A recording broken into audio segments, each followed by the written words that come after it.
আজ 18 এপ্রিল, রোজ বৃহস্পতিবার। আজকের প্রথম আলো পত্রিকা থেকে প্রশ্নগুলি নিয়ে আলোচনা করা হবে। চলুন শুরু করা যাক। সোমালিয়ার জলদস্যুদের হাতে জিম্মি হওয়া বাংলাদেশি জাহাজ এমভি আবদুল্লাহ কবে মুক্ত হয়েছে? উত্তর 14 এপ্রিল 2024।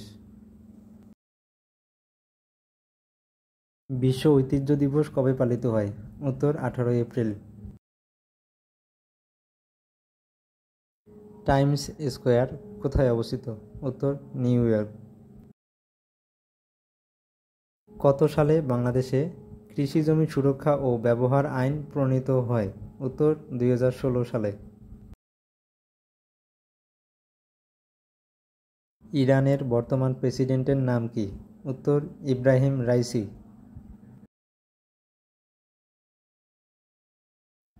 ফিলিস্তিন কত সাল থেকে জাতিসংঘের পর্যবেক্ষক রাষ্ট্রের মর্যাদা পেয়ে আসছে? উত্তর 2012 সাল।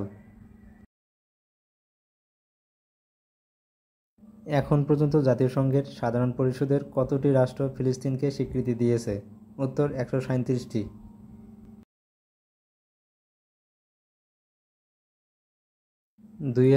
সালে বর্ষসেরা ক্রীড়াবিদ নির্বাচিত হয়েছেন কে?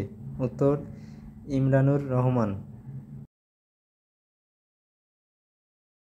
সাম্প্রতি মার্কিন সাময়িকী টাইম এর প্রভাবশালী 100 ব্যক্তির তালিকায় স্থান পেয়েছে কোন বাংলাদেশি? উত্তর স্থপতি মেরিনা তাবাসসুম।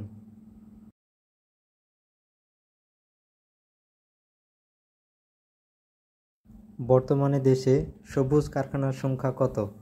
উত্তর 115টি। ধন্যবাদ সবাইকে এতক্ষণ সাথে থাকার জন্য।